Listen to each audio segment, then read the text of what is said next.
Bonjour à tous, j'ai fait il y a quelques temps une vidéo sur le fameux projet de téléphérique qu'il y a dans l'ouest de Lyon. Écoutez, je reviens vers vous pour faire du suivi, pour vous faire un point d'avancement de la chose. Donc si vous voulez des détails plus techniques, je vous recommande de regarder cette vidéo. Là, je vais juste vous parler de l'évolution, on va dire politique et la relation aux habitants.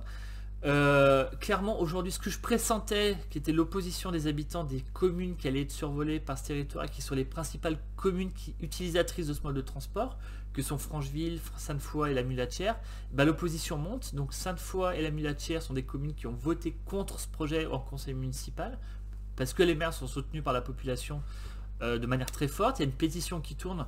Il faut savoir qu'il y a 1600 copropriétés et propriétés qui vont être impactés par ce chantier-là et ce projet-là, donc ça fait quand même beaucoup de monde.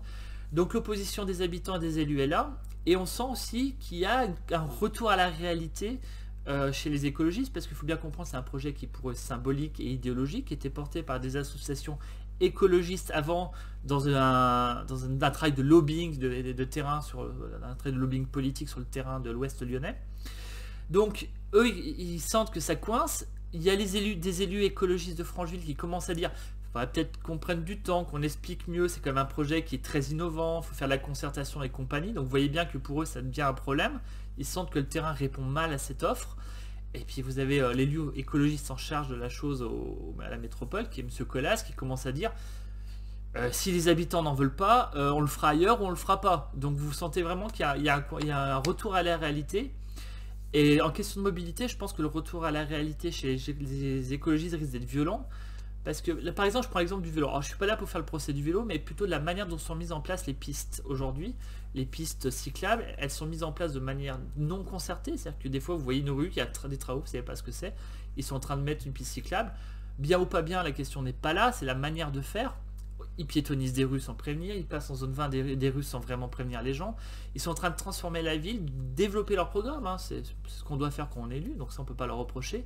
Par contre, il faut bien savoir que le vélo, s'il augmente énormément à Lyon, c'est parce que le transport en commun baisse du fait de la crise du Covid.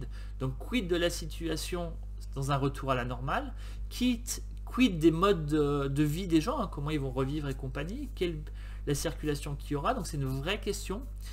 Donc eux, ils seront confrontés aussi à un retour à la réalité quand on sera dans une situation normale. Et là, la ville, elle aura changé. Ensuite, vous avez aussi les métros. Donc là, moi, je suis plus interrogatif sur leur volonté de diviser en mettant en concurrence des projets de métro, en lançant le débat. Et là, c'est une approche très politicienne parce que les territoires qui vont être en concurrence sont des territoires plutôt de droite. Et en gros, ils cherchent plus à diviser qu'à répondre vraiment à l'intérêt global de la ville et de son développement au niveau des transports. Donc voilà. Moi, c'est vraiment des choses intéressantes à suivre dans la manière de fonctionner de cette gauche-là, qui est assez, on va dire, autocratique, parce qu'ils nous concertent très peu, ils imposent des choses, ils font vite les choses pour pas qu'on ait le temps de réagir dessus. Et après, il y a le retour à la réalité. Donc on va voir comment ça évolue, on verra ensemble, et je vous souhaite une bonne journée.